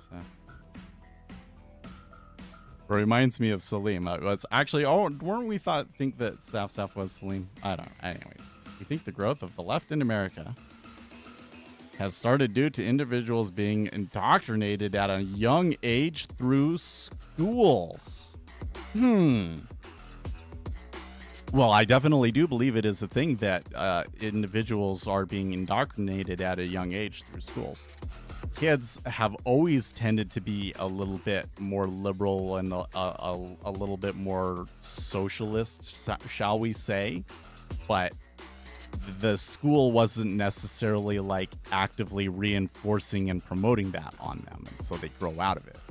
But now it kind of seems like that the school promotes it, and they're like, well, if you're a smart person, then you're going to continue to be a socialist, despite what your parents tell you, right? And so maybe it has some bearing on things, but I would going to bet that if we say, like, the growth of the left in America, it's a lot more nuanced than that, and there's going to be a lot more factors involved. And that might not even be the biggest factor, right? So, like, for starters, right and left, there's still relatively equal amounts of right and left in the country, okay? So, like, has the left grown? I don't know. I don't know if that... Because, I mean... The left doesn't have as much power today as they did when FDR was president, for instance. Right? Now, the thing that has grown is the far left. The far left. The people that, they basically they want communism, even though they might not be able to admit it to themselves that that's what they want. But when you look at basically all of the policies that they support and ideas and things that they talk about, they're basically communists. Is that being driven by the schools? I don't think so. Actually, I think that that's probably coming more from one, being online. Like online, but like that degree of extremism, I kind of feel can only be cultivated in an online community. And then the second thing would be that there is a significant amount of like astroturfing and propaganda online to try and push people towards those things. Particularly stuff coming out of China. Like I still will see things from time to time, stuff that TikTok will push to me, even though I vehemently dislike it and immediately scroll on, and it still sends it to me. I do think that China is trying to use TikTok to some extent to affect people's opinions of things. And another factor, though, and this is kind of more of the like trying. You think that they've been really successful? I don't know how successful it's actually been, but it is a scary thing. You know, there's been a change in the left and the amount of power that the left has from, let's say, 2001 until today, right? Because 2001 was basically like the peak of conservative power in America, I feel. Well, I mean, there was the 80s. There was the 80s and Reagan and everything, and Republicans kind of feel like they really haven't gotten what they wanted since Reagan because they've got all these rhinos and right. But the Republicans were really powerful after 2001, 2002, after 9/11. And the thing that I've noticed there has been that because of NAFTA and other similar political policies that were put in, the rural areas of America have atrophied. The manufacturing areas of America have atrophied. And basically everything, absolutely everything, has moved to the inner city and the suburbs. And it's very difficult to live in the inner city in particular and not be thinking about government all the time, because you see it everywhere. It has a huge impact on your life, and how effective your government is has a huge impact on how good you feel, you know, how comfortable you are throughout the day when you live in a big city, like especially like a big city like New York, right? So because so many of the millennials basically all moved to the city, that created a lot more power on the left side of things. And I think that's probably one of the biggest factors, is that everything is basically turned into, are you pro or anti-globalism? Okay, globalist policies tend to be better for the country overall economically, but they have been so disadvantageous towards a group, such a large section of our society, that we need to do something about it.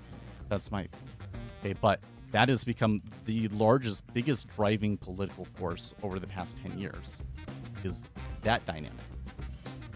So, yeah, kids being indoctrinated, maybe, but I don't think that that's the biggest thing. Like I said, when I look at millennials, what I see is a shift. It's still in progress. Have a good day. Thanks. Good question.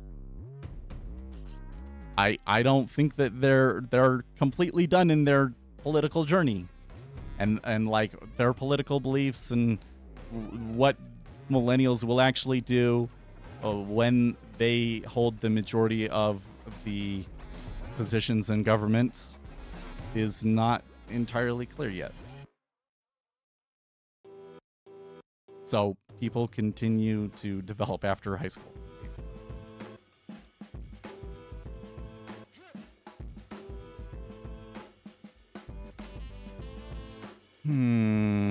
Well, would you look at that? A short straddle on NVIDIA would have worked out due to Delta not going beyond the implied move. Of course, I mean, that's what happens most of the time.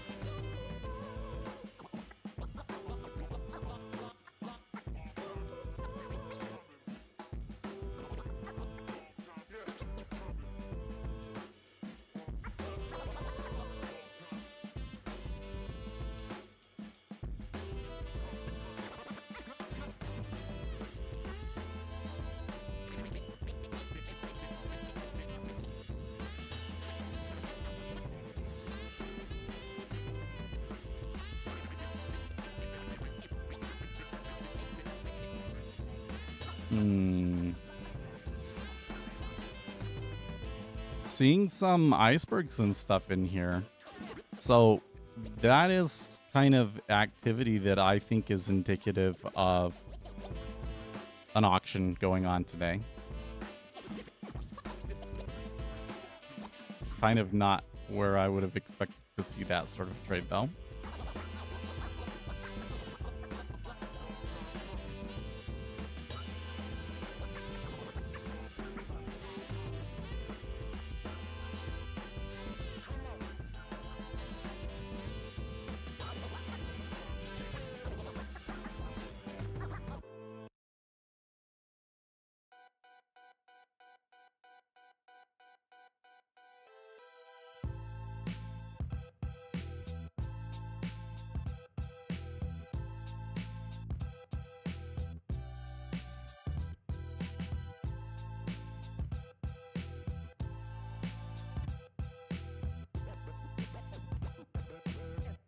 There you go. What are your reasons for why you believe trading has always been hard?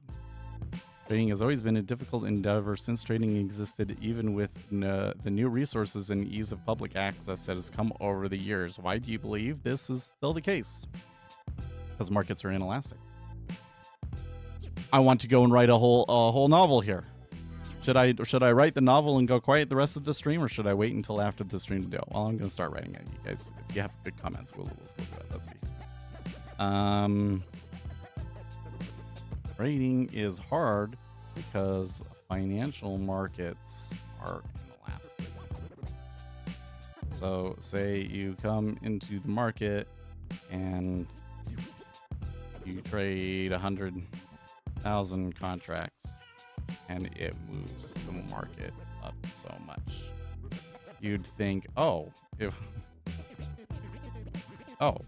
I trade 200,000 contracts, it should move up twice as much. But that's not what happens. It follows square root law. So it would move the market up to 1.412, is it? Square root of 2. Need to write this one down. 1.41421.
Now we're getting some really strong selling. I mean, that's kind of selling that kind of almost seems like informed trading. And like it just really came out all of a sudden. So what was it? I think that the iceberg that I was originally like paying attention to was like more at 28, wasn't it? It's not that 4K at 27, is it? That's very curious. Because that really looks like a second, either informed trading or possibly a second leg. This would be kind of an odd time for a second leg to come through, but hey, never too late, I suppose. But if it is a second leg, I'm a little bit weary about, you know, how they could get 25 and then that might be it, you know? It might be short-lived.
Okay. Let's recenter. Because it started to like slow down and come back, and then they shoved back through with 6,000 contracts at 26. So that's a little alarming.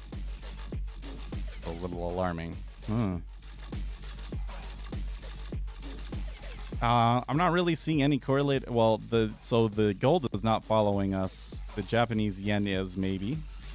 The dollar is still pushing higher, actually, so maybe a shift here in oil back up. I don't see this being a global tensions sort of headline. I mean, that would be more likely to be up on the upside anyways, so.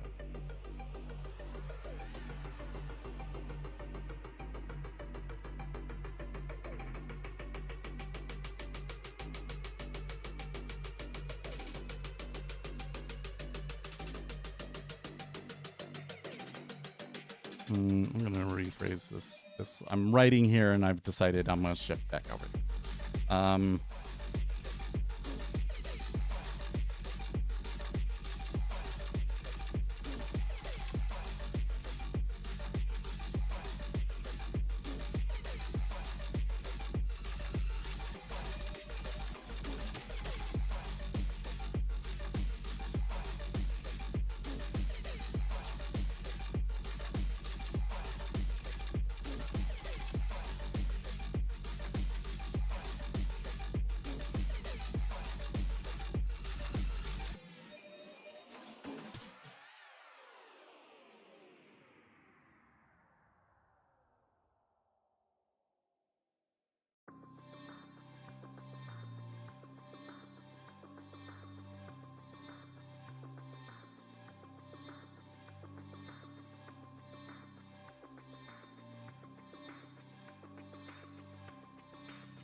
Pretty big iceberg at 25.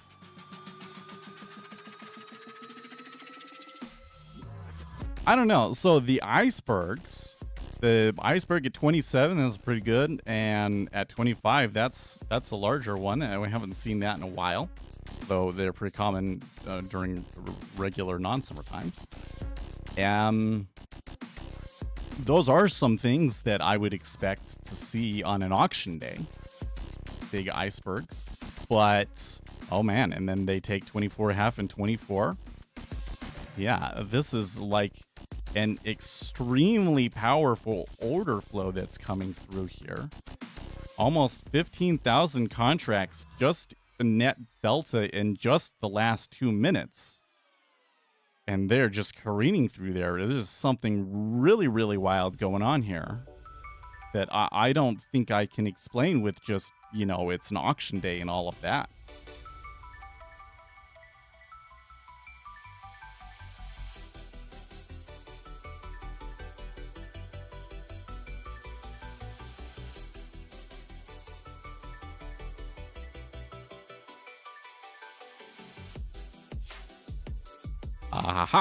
Aha. Barkin says inflation is down and we're making progress, but we're not there yet.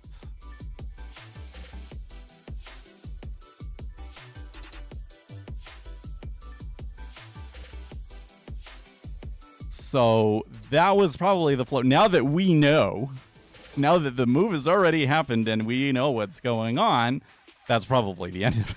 That's probably the end of it. Oh, I haven't seen things turn south that quickly like that in a long time though. That was a little freaky.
Okay, well, it looks like the market has calmed off and they are kind of settling back to where the really big iceberg was at 25. I feel bad for whoever the guy that held the... Oh, hold on. Why would the school call me at this time? Hold on. That...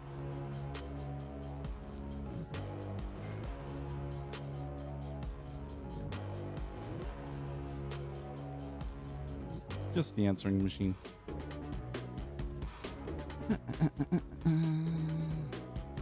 Wonder why they would call... Well, it is 8:47. It is pretty late in our session.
It's kind of interesting, this whole thing that like the market is so very sensitive, even really small plays.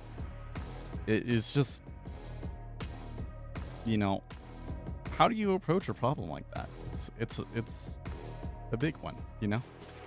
But it's the problems that are most interesting to people. It's just like if you're going to play a game, if you're going to do hockey, you know, you can have strategies, you utilize that strategies, your opponents will react to it, right? It's the same thing.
All right, well, I wrote that post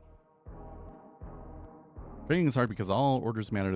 This is best illustrated in the square root law, one of the most empirically established properties of markets. Say you trade 100,000 contracts and it moves the markets up so much. You might think, oh, so if I trade twice that, it should move the market up twice as much. But that's not what happens. It follows the square root law. So it moves the market up the square root of 2 as much, or 1.41421. To move the market up double, you'd have to trade 4 times as much, or 400,000 contracts. End result is that the market is very sensitive to even very small plays. It creates a market that is extremely statistically efficient. I don't know if that's really gonna hit for people, but whatever. Because I'm gonna bet you that everybody says, "Oh, it's because you overthink and it's your psychology and all this nonsense." No, it's not. Because I can write a robot and it doesn't do any of those. Doesn't have any of those problems, right? Well, anyways, I'm gonna get going. I'm gonna go a little bit early. I will see you guys tomorrow, Friday. In the meantime, stay excellent, team.